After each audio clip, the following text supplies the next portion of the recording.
Dear students, today we will cover crop nutrition. इसमें जो है हम क्राइटेरिया ऑफ एसेंशियलिटी पढ़ेंगे, उसके बाद हम इसमें classification of mineral classification of fertilizer पढ़ेंगे। तो फर्स्ट ऑफ ऑल जो है हम ये देखते हैं कि क्रॉप न्यूट्रिशन जो है ये होती क्या है। अब इसमें अगर देखा जाए तो प्लांट्स को जो है खुराक चाहिए होती है ग्रोथ और डेवलपमेंट के लिए, और उसके लिए वो जो है वो डिफरेंट इनऑर्गेनिक न्यूट्रिएंट की फॉर्म में या मिनरल एलिमेंट की फॉर्म में जो है ये पौधे खुराक हासिल करते हैं। और ये मिनरल एलिमेंट जो चीज़ इंटरेस्टिंग नोट करने वाली चीज़ है, अगर प्लांट का एनालिसिस किया जाए तो ये बहुत लार्ज नंबर ऑफ एलिमेंट्स उसके अंदर जो है वो मौजूद होते हैं, लेकिन सिर्फ 20 एलिमेंट्स ऐसे हैं जिसको एसेंशियल करार दिया गया है, बाकी को एसेंशियल नहीं करार दिया गया। तो अब वो जो है उसके लिए एक क्राइटेरिया रखा गया है जिसकी बेस पे कहा गया है कि ये कुछ न्यूट्रिएंट जो 20 एलिमेंट्स हैं वो एसेंशियल हैं, बाकी एलिमेंट एसेंशियल नहीं है। उसे हम क्राइटेरिया ऑफ एसेंशियलिटी कहते हैं। वो कौन सा क्राइटेरिया है? Element is said to be essential if तीन चीजें हैं। एक तो प्लांट जो है वो अपना लाइफ साइकिल कंप्लीट नहीं कर पाता विदाउट दैट एलिमेंट। उस एलिमेंट के बगैर प्लांट अपना लाइफ साइकिल कंप्लीट नहीं कर सकता। दूसरा क्या है कि need of such element is specific. किसी एलिमेंट की जो कमी है वही एलिमेंट पूरा कर सकता है। मसलन मैं ये कहूं कि नाइट्रोजन की कमी जो है कोई और एलिमेंट पूरा कर लेगा तो नहीं, नाइट्रोजन की कमी सिर्फ वही जब तक मैं नाइट्रोजन नहीं डालूंगा उस वक्त तक नाइट्रोजन की कमी पूरी नहीं होगी। तो need of such element is specific, उसकी जरूरत वही एलिमेंट पूरा कर सकता है।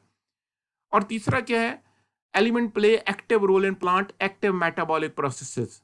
तो ये जो प्लांट है वो जो डायरेक्ट रोल प्ले करेगा एक्टिव मेटाबॉलिक प्रोसेसेस के अंदर, जो है इसका डायरेक्ट रोल होगा। तो ये जो है एक इसमें क्राइटेरिया ऑफ एसेंशियलिटी है।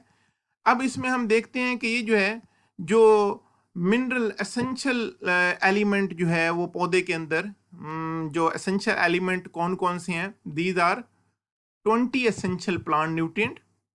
उसके डिफरेंट फंक्शंस हैं, डिफरेंट ग्रोथ स्टेजेस के ऊपर डिफरेंट फंक्शंस हैं।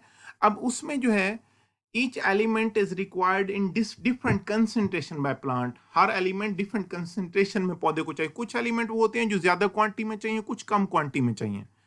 अब ऐसे एलिमेंट जो कि ज्यादा क्वांटिटी में चाहिए उनको मैक्रोन्यूट्रिएंट कहा जाता है। Plant nutrient that are required in relatively large quantities, निस्बतन कम ज्यादा क्वांटिटी में चाहिए, वो मैक्रोन्यूट्रिएंट। मैक्रो मींस बड़ा। अब उसमें कौन कौन से हैं? एन, पी के, कैल्शियम, मैग्नीशियम, सल्फर।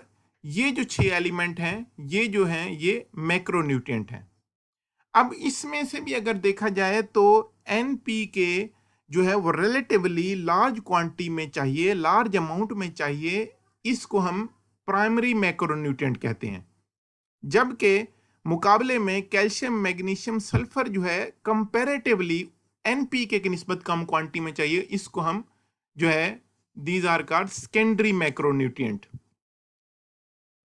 मैक्रोन्यूट्रिएंट जो है अगर देखा जाए तो ये 1 milligram per gram plant dry matter. अगर 1 ग्राम प्लांट ड्राई मैटर है तो 1 मिलीग्राम जो है ये मैक्रोन्यूट्रिएंट चाहिए होते हैं।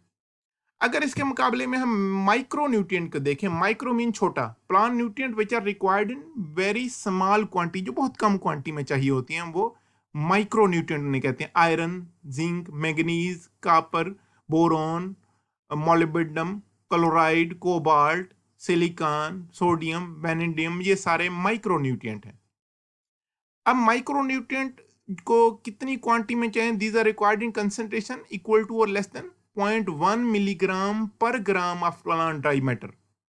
तो ये जो है इतनी क्वांटिटी में माइक्रोन्यूट्रिएंट है। हमने मैक्रो को कहा था 1 मिलीग्राम पर ग्राम, इसका 0.1 मिलीग्राम पर ग्राम चाहिए होता है। अब इसमें एक होता है deficiency symptom and hidden hunger. हम इसमें जो है डिफरेंस देखते हैं, ये क्या फर्क है। एक जो है यहाँ मैं आपको ग्राफ से बताना चाहूँगा। ये जो ग्राफ है ये क्या शो कर रहा है? आप देख रहे हैं एक तरफ इंक्रीजिंग न्यूट्रिएंट लेवल है। अब ये जो है शुरू में जब एक किसी जो है एलिमेंट की कमी आती है, ये आप यहाँ से देखें कि जो है एलिमेंट की जब कमी आई तो ये डेफिशिएंसी जो है अब यहाँ तक आई थी, लेकिन पौधे ने सिम्टम कोई नहीं शो किए थे। लेकिन जब डेफिशिएंसी क्रिटिकल लेवल से बिलो चली गई तो फिर पौधे ने विजिबल सिम्टम शो कर दिए थे। लेकिन अब यहाँ तक जहाँ तक सिम्टम शो नहीं हुए थे उस वक्त तक पौधे की जो पैदावार है वो कम हो रही होती है, और जब एक खास क्रिटिकल लेवल से नीचे आता है तो विजिबल सिम्टम पौधा शो करना शुरू कर देता है। तो ये इस जगह को हम कहते हैं जहां ऐसी न्यूट्रिएंट की वो कमी जिसकी वजह से फाइनल जो यील्ड है वो मुतासर हो, तो वो हिडन हंगर होती है। और जब जो है क्यों न्यूट्रिएंट अगर क्रिटिकल लेवल इससे भी बिलो चला जाएगा तो वो फिर विजिबल सिम्टम शो करेगा।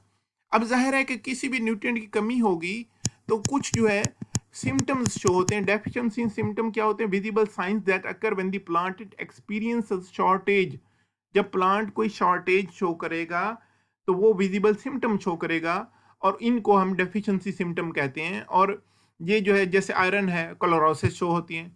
तो हमेशा डेफिशिएंसी सिम्टम तब आएंगे जब प्लांट में उस न्यूट्रिएंट की क्रिटिकली शॉर्टेज हो जाएगी, एक खास लेवल से भी नीचे चला जाएगा। और हिडन हंगर क्या है? Term used to describe a lack of nutrient which will affect the final yield. तो ये ऐसा न्यूट्रिएंट की वो कमी, वो जो है जो कि फाइनल यील्ड को अफेक्ट करे, ये जो लेवल था यहाँ हमने इसको कहा था, ये हिडन हंगर है।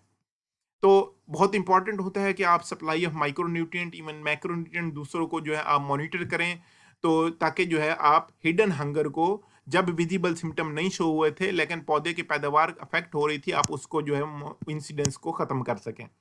अब हम देखते हैं chemical symbol and ionic form of essential element, किस फॉर्म में पौधा जो है ये पाया जाता है।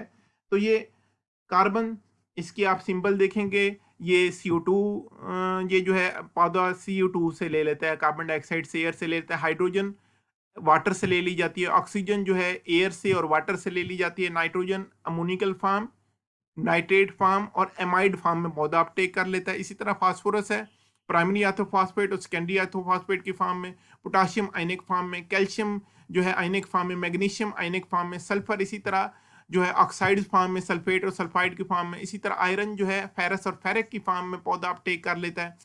तो इसी तरह जो है ये आप देखेंगे, ये जो है आपके सामने इस टेबल के अंदर साथ ये दिखाया गया है कि ये मैक्रो न्यूट्रिएंट कौन से हैं, प्राइमरी इनमें से कौन से हैं और सेकेंडरी कौन से हैं, ये तमाम जो है आपको इसमें टेबल में शो कराया गया है। और इसमें इसके बाद जो है बाकी ये जो हैं ये माइक्रो न्यूट्रिएंट हैं, जैसे जिंक है आयनिक फॉर्म में, मैग्नीज आयनिक फॉर्म में, कॉपर आयनिक फॉर्म में, बोरॉन जो है ये ऑक्साइड्स में, इसी तरह मॉलिब्डेनम मॉलिब्डेट फॉर्म में, क्लोरीन क्लोराइड में, कोबाल्ट है आयनिक फॉर्म में, सिलिकॉन जो है, इसी तरह सोडियम है आयनिक फॉर्म में, वैनेडियम है आयनिक फॉर्म में, ये पौधा आयनिक फॉर्म में अपटेक कर लेता है।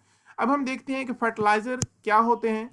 कोई भी material which is added to the soil और स्प्रेड ऑन द प्लांट जो कि एक या एक से ज्यादा एसेंशियल न्यूट्रिएंट सप्लाई कर सके, उसको हम फर्टिलाइजर कहते हैं। अब डिफरेंस अगर देखा जाए तो artificially produce concentrated sources of nutrient जो है वो फर्टिलाइजर हैं, जो कि आर्टिफिशियली प्रोड्यूस होते हैं। कमर्शियल फर्टिलाइजर से हम कहते हैं, जो कि मैन्योर क्या होते हैं, these are the natural organic sources of plant nutrient. तो मैन्योर जो है नेचुरल ऑर्गेनिक सोर्सेज होते हैं। तो fertiliser artificially produce concentrated sources है, manure natural organic sources of plant nutrient है। अब इस एज कंपेयर टू मैन्योर, जो कमर्शियल फर्टिलाइजर हैं वो कम क्वांटिटी में चाहिए, आप ट्रांसपोर्ट इजियर कर सकते हैं, हैंडल और स्टोर इजियर कर सकते हैं उसको। क्लासिफिकेशन अगर अब हम देखते हैं, classification of fertiliser, fertiliser classified based on whether the fertiliser supplies a single or more than one nutrient. Chemical nature की बेस पे भी, कमर्शियल मोड ऑफ सप्लाई की बेस पे भी हम उसको जो है क्लासिफाई करते हैं। सबसे पहले हम देखते हैं कि कुछ होते हैं जो सिंपल और स्ट्रेट फर्टिलाइजर होते हैं। ये क्या होते हैं? Fertilizer which supply single primary plant nutrient. ऐसा फर्टिलाइजर जो कि एक प्राइमरी प्लांट न्यूट्रिएंट सप्लाई करेगा, वो सिंपल और straight fertilizer. Primary plant nutrient हमने कहे थे नाइट्रोजन फास्फोरस और पोटाशियम। जो नाइट्रोजन फास्फोरस पोटाशियम में से सिर्फ एक न्यूट्रिएंट सप्लाई करेगा, वो सिंपल फर्टिलाइजर होगा। जैसे यूरिया है, उसमें 46% नाइट्रोजन होता है। सिंगल सुपर फास्फेट है, उसमें 14 से 18% फास्फोरस होती है। इसी तरह सल्फेट ऑफ पोटाश है, उसमें 50% जो है वो पोटाशियम होती है। तो ये जो है, चूंकि ये एक प्राइमरी प्लांट न्यूट्रिएंट प्रोवाइड कर रहे हैं, वो सिंपल या स्ट्रेट फर्टिलाइजर है। उसमें से इसको फर्दर क्लासिफाई किया जाता है nitrogenous fertiliser, phosphatic fertiliser and potassic fertiliser. Nitrogenous fertiliser कौन से होते हैं? जो कि nitrogen as a major constituent supply करेंगे, वो नाइट्रोजनस फर्टिलाइजर कहलाते हैं। अब उसमें से भी 4 ग्रुप में उसको डिवाइड किया जाता है। जो on the basis of chemical form of nitrogen उसको हम डिवाइड करते हैं। एक नाइट्रेट फॉर्म में कुछ फर्टिलाइजर होते हैं जो नाइट्रेट फॉर्म में जो है वो नाइट्रोजन सप्लाई करते हैं। अब पाकिस्तान में ये सोडियम नाइट्रेट ये नहीं है, 16% नाइट्रोजन है। इसी तरह कुछ अमोनिकल फॉर्म के अंदर जो है फर्टिलाइजर नाइट्रोजन सप्लाई करते हैं, जैसे अमोनियम सल्फेट है, अमोनिकल फॉर्म में 21% नाइट्रोजन इसके अंदर होती है। इसी तरह कुछ एमाइड फॉर्म में नाइट्रोजन सप्लाई करते हैं, जैसे यूरिया है, 46% नाइट्रोजन है एमाइड फॉर्म। इसी तरह कुछ होते हैं जो नाइट्रेट और अमोनिकल दोनों फॉर्म में नाइट्रोजन सप्लाई कर सकते हैं। तो ये कैल्शियम अमोनियम नाइट्रेट है जिसमें 26% नाइट्रोजन होती है, ये दोनों फॉर्म में नाइट्रोजन सप्लाई करती हैं। इसी तरह कुछ होते हैं फास्फेटिक फर्टिलाइजर, जो ऐसे तमाम फर्टिलाइजर जो कि only phosphorus as a major constituent supply करेंगे, वो फास्फेटिक फर्टिलाइजर होती हैं। अब पी कंटेंट जो फर्टिलाइजर में होते हैं वो P2O5 की फॉर्म के अंदर जो है ना ऑक्सीडाइज फॉर्म में जो है वो लिखे जाते हैं। इसमें 3 कैटेगरीज हैं, 3 ग्रुप्स हैं। एक वाटर सॉल्युबल फास्फेट है, फास्फोरस प्रेजेंट इन मानो कैल्शियम फास्फेट। इसके अंदर जो फास्फोरस होता है वो मानो कैल्शियम फास्फेट की फॉर्म में होता है। इसमें एसएसपी है जो 14 से 18% फास्फोरस होता है। इसी तरह टीएसपी है जिसमें 40% फास्फोरस होता है। तो ये वाटर सॉल्युबल फास्फेट के एग्जांपल्स हैं। दूसरे होते हैं जो सिट्रिक एसिड सॉल्युबल फास्फेट है, जो कि पानी में सॉल्युबल नहीं होता, सिट्रिक एसिड के अंदर सॉल्युबल होता है। इसमें जो phosphorus is present in die calcium phosphate. तो बेसिक स्लैग जो स्टील इंडस्ट्री के बाई प्रोडक्ट है वो इसकी एग्जांपल है, जिसमें 14 से 18% फास्फोरस होता है। इसी तरह इनसॉल्युबल फास्फेट, इसकी एग्जांपल ये जो है रॉक फास्फेट है, जो कि ट्राई कैल्शियम फास्फेट की फॉर्म में फास्फोरस वहां मौजूद होता है, 20 से 40% P2O5 होता है। इसी तरह हम देखते हैं कि पोटाशियम फर्टिलाइजर है। ये जो फर्टिलाइजर होते हैं इसमें ये potassium as a major constituent supply करते हैं। और पोटाशियम आपको पता है K2O के फॉर्म में, ऑक्सीडाइज फॉर्म में लिखा जाता है। एक क्लोराइड फॉर्म, इसमें 2 ग्रुप में, क्लोराइड फॉर्म पोटाशियम क्लोराइड है, और इसमें नॉन क्लोराइड फॉर्म में सल्फेट है, पोटाशियम पोटाशियम सल्फेट है। इसी तरह कुछ जो है कंपाउंड फर्टिलाइजर होते हैं, फर्टिलाइजर विच सप्लाई टू और मोर मेजर प्राइमरी प्लांट न्यूट्रिएंट।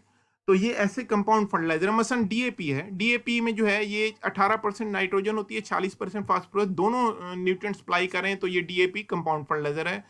अब फर्क थोड़ा सा आपने यहाँ ख्याल रखना है कि these nutrient are chemically combined. दूसरा कंप्लेक्स फर्टिलाइजर है, these are the commercial fertilizer containing at least 2 और मोर प्राइमरी एसेंशियल न्यूट्रिएंट। इसमें भी 2 और मोर प्राइमरी एसेंशियल न्यूट्रिएंट हैं at higher concentration one compound. Nutrient in complex fertiliser are physically mixed. Nitrophos में nutrient जो है, nutrient को फिजिकली मिक्स किया जाता है। जैसे नाइट्रोफॉस में 22% नाइट्रोजन है और 20% P2O5 है, तो कॉम्प्लेक्स फर्टिलाइजर में इसमें न्यूट्रिएंट को फिजिकली मिक्स करते हैं।